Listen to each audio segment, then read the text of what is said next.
Today's guest is Alyssa Lazar. Based out of Nashville, Hi. Alyssa's voice and songwriting are making her known in the local scene. Welcome, Alyssa. Of Hi, thank you so much for having me. course, thanks for being on. So let's take it back to the beginning. Where were you born and raised, and how did music first enter your life? So I was born and raised in Scranton, Pennsylvania, and I grew up with a family that loved music, a lot of classic rock, a lot of Elvis, a lot of the Beatles, the greats, the bests. And by the time I was 4, I started singing wherever and whenever I could, either before a dance recital or the national anthem, wherever I could.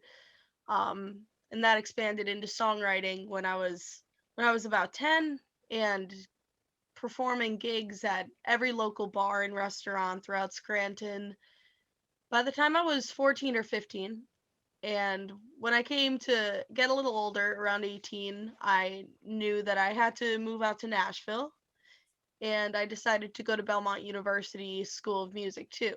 So I've been out in Nashville for about 4 years now, and I'm about to graduate from Belmont University with a degree in commercial music and songwriting, but still gigging out in Nashville and trying to build a career out here.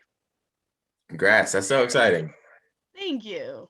Yeah, so back in the beginning, did your parents play music while you were growing up? Were they all musical? How was that for you? Like, what was around you? So they are not actual musicians per se. My dad sings a bit. My mom has a good voice too. My dad is the biggest Elvis freak that you'll meet. He loves Elvis. That definitely had a huge influence on me. Um, and he sings a lot of Elvis too. So I think I got a lot of my musical taste from them. That's awesome. And then you start performing really young, it sounds like. What did you learn from performing so much? Were you nervous at first? Or like, yeah, what was your experience with all that? Yeah, and I still have times when I'm nervous. Um, it's totally situational. It could be if you're performing in like a small group of 10 people, that could be more nerve-wracking than performing for thousands. But the first time I performed live was opening up my dance recital when I was 5. I think I was 5. And I sang Over the Rainbow, but when you're a kid, you're not going to be playing in bars or restaurants much. You got to take whatever opportunities you could get. So I got to sing the national anthem at some really cool places like the Little League World Series, our AAA Yankee team based in Scranton, Wilkes-Barre. Just taking opportunities whenever I could. If there's a band playing at a restaurant, I'd go up to them as a kid and ask if I could play a song.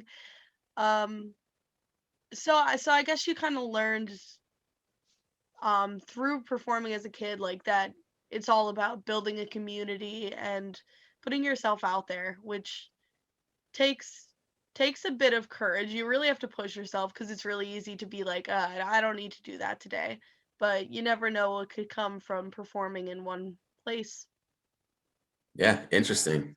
What would you say your driving factor to do music was when you were a kid compared to what your driving factor is now? Like, what pushes you? Yeah. I feel like they're actually pretty similar. They've definitely kept kept up some of the driving factors that I've had as a kid. I just love to perform. Being on stage is my favorite part of the whole process of being a singer songwriter. I love writing songs and I love recording and whatnot, but actually being at the performance and being able to take what my internal thoughts are and put them out to other people. I'm a very outgoing person, very extroverted, so I love to be able to bring people into what where my mind is at. So definitely a love for that, and a driving force that's definitely been added or at least come out more as I've gotten older is the desire to bring this classic rock drive that I was introduced to when I was a kid back to pop music, because I feel like that is something that we can't forget. Um, the Elton John sound, Yeah, the Queen sound, everything that primarily 70s rock had to offer, where it's just like this fearless, fiery sound. I don't want that to be lost in today's pop music. So I really want to bring that back. Yeah, that's awesome. And yeah, those Thank sounds you. were definitely very special. And Yes. I can understand where you're coming from with that for sure. So what was the experience that took you from Scranton to Nashville and Belmont? Like how did that part of your life go? What's the story behind that? Yeah, I always knew that I wanted to move to Nashville since I was probably about 10. You're not gonna you're not really gonna kick off in a huge way in Scranton. Although you don't know, like today you could kick off anywhere with all the social media apps and everything that are happening. It's the world has evolved since I moved out to Nashville, I will say. But I wanted to be in a music city like Nashville. Um, and I think knowing that Taylor Swift, who was someone I really looked up to, especially when I was younger, still love her, of course, but huge Taylor Swift fan when I was a kid. Knowing that she moved from Pennsylvania to Nashville was very inspiring. So I knew that it was going to be Nashville. It's either New York, LA, or Nashville for most people. So I Yeah. always knew it was Nashville, and it's been a great fit for me. And I never thought that I would end up going to school because I always knew I wanted to just be a musician. But by the time you're 18, you're thinking, well, what am I gonna do? Am I just gonna move out to Nashville? I still feel like a kid and just take over the world from there. Nah, I'm gonna go to school. Hopefully get my degree, which I am getting. So Belmont kind of came along as a natural option because it really had a promising alumni surrounding it, and that, I mean, that's how I've met so many connections that I've made in Nashville and all of my friends. So yeah, just following what you think you should do and letting the universe kind of take control of the rest of it. Yeah, that's awesome. And that's super important to just, do your best and let the universe take control, like you were saying. That's awesome It about Taylor really Swift. is. And I think musicians really struggle with that because you never feel like you did enough. You could be working an entire week and getting no sleep, but you're still like, oh, I should have done that too. Yeah. But you do have to allow yourself to say, okay, I did what I could, and now the universe has to take control of the rest. Yeah, that's interesting for sure. So for those who might be listening or watching who don't know much about Belmont, tell us about your experience at Belmont and like what's been good about Belmont and maybe a few things. Yeah, just what's your experience at Belmont been so far? The main thing, the main reason why I would not change anything in my life or how I've gotten to where I am and having gone to Belmont, all the student debt that is going to be very fun to be paying back the next few years, is the people that I've met. And like I said, the universe works out the way it's supposed to. And you just have to trust that. And I mean, yeah, the friends that I've made and the connections that I've made and what I've learned and the songs that I've written that I wouldn't have written had I taken the path that I did definitely made it all worth it. And I've learned a lot. There are great professors at Belmont who I love so much. So many people at Belmont that I love so much. But of course, you feel like you're just another brick in the wall sometimes. But I mean, that's college. Yeah. And I've heard this also in Nashville too. You show up and there's just so many artists that it kind of gets overwhelming sometimes, I'm sure. So especially Yes. at Belmont where people go there to learn music, I'm sure it's just that feeling on a little smaller scale. For sure. Well, the cool thing about Nashville in general is, and I don't know if every other music city like LA or New York are like this, but Nashville is so strange because no one feels like you're in competition with the next musician. It's more just like, oh, we all have something different to offer. We're gonna build each other up. We're gonna support each other, um, and hopefully build something together. So Yeah. that's been really awesome. That's amazing. Yeah, that's something I've heard a lot actually, is that Nashville is just a Yeah. super supportive community. And it's not like a competition, it's that everybody just wants everybody else to succeed, because I think you're all, a lot of you guys are in the same boat where it's like, you're there for the same reason and you move there for the same reason. And you're just there to help each other out. Otherwise, it doesn't work. Right, right. Absolutely. A lot of times people say it's like it's who you know, and that doesn't necessarily mean you have this parent who's a friend of Scooter Braun's. It means that you've been writing with good people and you've been connecting yourself with the kind of writers and performers and musicians you look up to, and you just got to put yourself in the right community. Yeah, absolutely. How would you say your expectations of Nashville have matched up to before you moved out there? Yeah, it's definitely so strange. Like I'll even be driving past like Center City and I'm like I came out here when I was 12 or 13 for a vacation after begging my parents to finally just take me to Nashville. I need to see it. Um and I'm like, this is my everyday surroundings now. It still feels like I'm living in a dream sometimes, in between the times where I'm just like in the traffic of it all.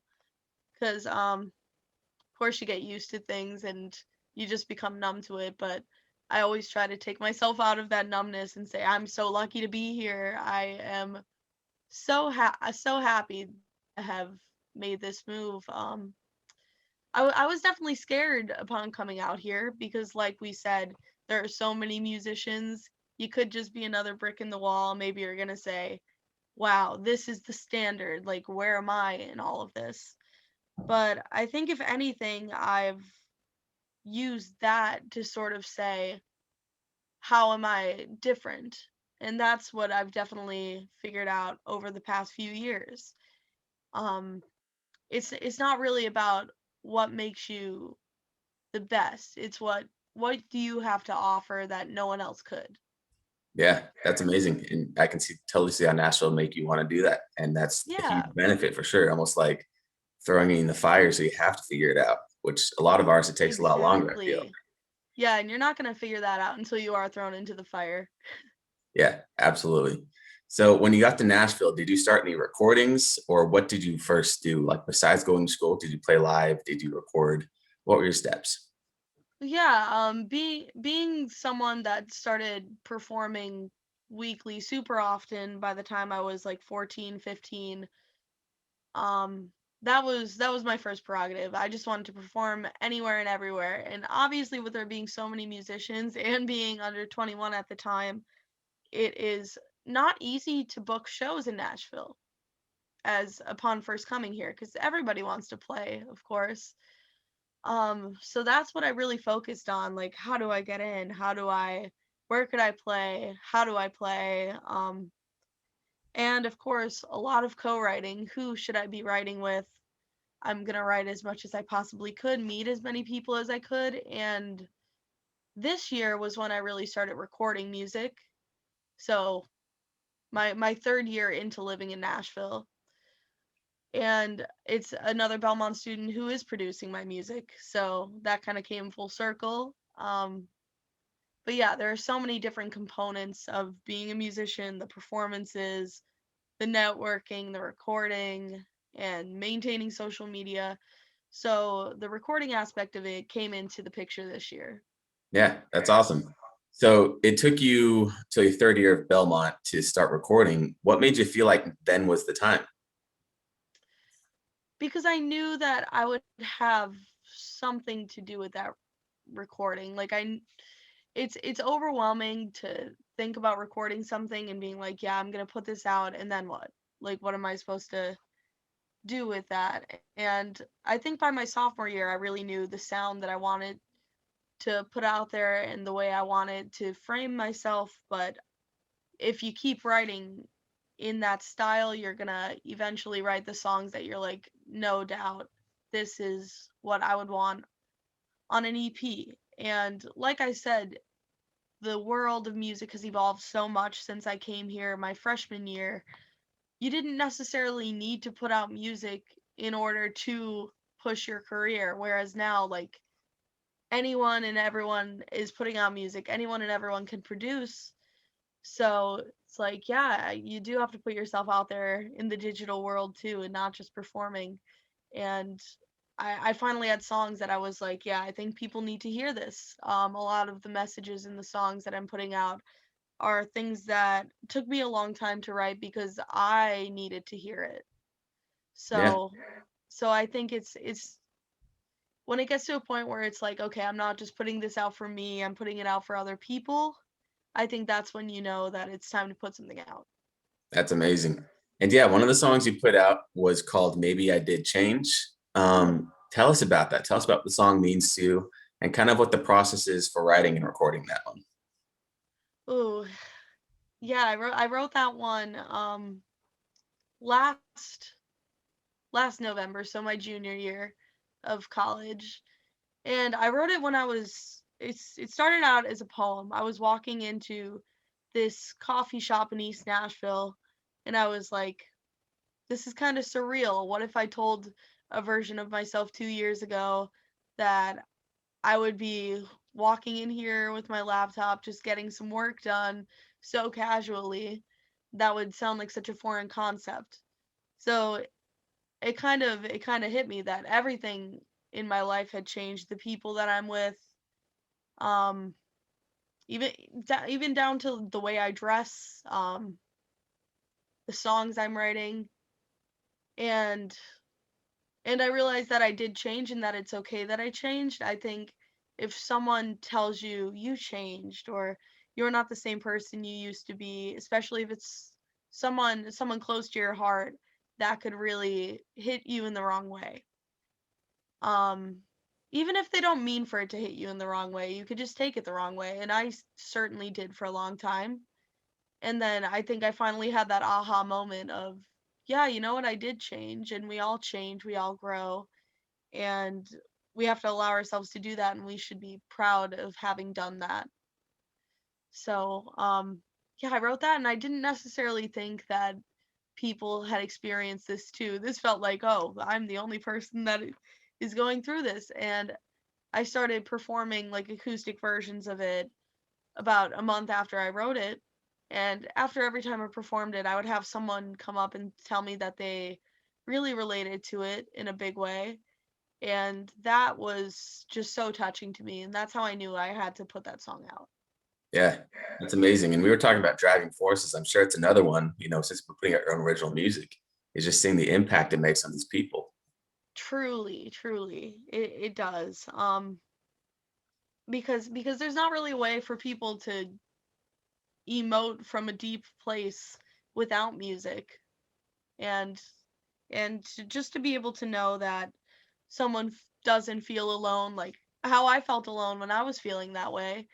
Maybe if I had this song out by a different artist, I wouldn't have felt so alone. So Yeah, yeah, there's definitely a huge hope that, I mean, hopefully someone's been helped by my music.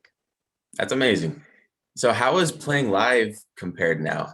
How does playing original songs compared to playing all those covers you used to play? Yeah, I mean, performing brings me as much joy regardless, but I've gotten to the point where, I mean, my friends and some of the same people always come out to hear me play, and it's like they know my originals now. They're excited to hear certain originals, whereas in high school if I was to play my originals in bars or restaurants, they'd still be listened to. Like I'd still have a lot of consideration for them, but it didn't feel like, oh, people are really enjoying these. And I still love playing covers. Like I love hitting people with some yacht rock. But yeah, yeah, I always loved that. Like I had such a great experience playing shows since I was a kid throughout bars and restaurants in Scranton, and everyone was so nice and so supportive and made it such a fun time. But yeah, now getting to play originals and knowing like this is my own music that's impacting the people listening, it definitely hits on a different level. That's awesome. What advice do you have for new artists who are just getting going, who just are looking for more input about what steps to take? Well, I at every level, I think people need to hear this advice. Success it can't be defined in one way. I'm sure there are artists looking up to me and thinking, oh my God, she's successful. And me, myself, I don't really always feel that way. I need to kind of reframe and compare myself to a 2 years ago or a last year version of me. So don't compare yourself to other people. Certainly learn from other people. I've definitely learned from other people. I'll look at artists who are a little ahead of me and see what they're doing right and learn from that. But I'm not going to compare myself to other people and say, "Oh, like I can't do that. I'm not doing that. I don't have that many followers. I don't have that many streams." I'm going to say, "Wow, I have 10 times as many streams and followers as I did last year." And that's the best way to level up. Not by comparing yourself to others, but comparing yourself to yourself and becoming the best version of that. That's amazing. And I think that's important for a lot of artists to hear, because there's so many artists in the world. It's like once you start comparing it to everybody else, it just never ends. And, I think it's harder to find happiness with who you are at that point. So I think that's great advice. Thank you. Yeah. Yeah. So what do you, It's yeah, go ahead. sorry. Go ahead. Yeah, I was just gonna ask, what are you excited for that's coming up? I'm really excited to release my EP soon. I will give some more details on that in the next coming weeks and a new single soon too. So I'm Ooh, really, really excited to release that. I'm so excited for live shows to start getting back to where they always were. You could definitely see that progressing, especially with the vaccinations being out yeah, now. So that is just amazing to see because I used to be at different concerts and shows multiple times a week. So it's great to know that in the near future we're gonna get back to it. Um yeah, I'd say mostly live shows and putting out new music. that's awesome. I'm excited for you too. I mean, I think you have a great sound and I think things are gonna happen. So it'll be great. Oh, thank you so much. Of course. Hey, well, thanks for your time today. I appreciate talking with you and hearing about your experiences and your story. One last question. Where can our listeners find you on social media and find your music? All right. Well, you could find me on basically all social media platforms under my name, Alyssa Lazar, ALYSSALAZAR, with an underscore at the end on Instagram, TikTok, and Twitter. Alyssa Lazar Music on Facebook, and I have my music out on all streaming platforms. All right. Hey, thanks, Alyssa. It's been a great time. Thank you. Yeah, we'll have to stay in touch. We'll have to reconnect after you release a few of these things and see how things are going again. Definitely. That sounds awesome. Perfect. Hey, well, you have a good day. You too. Yeah. Bye.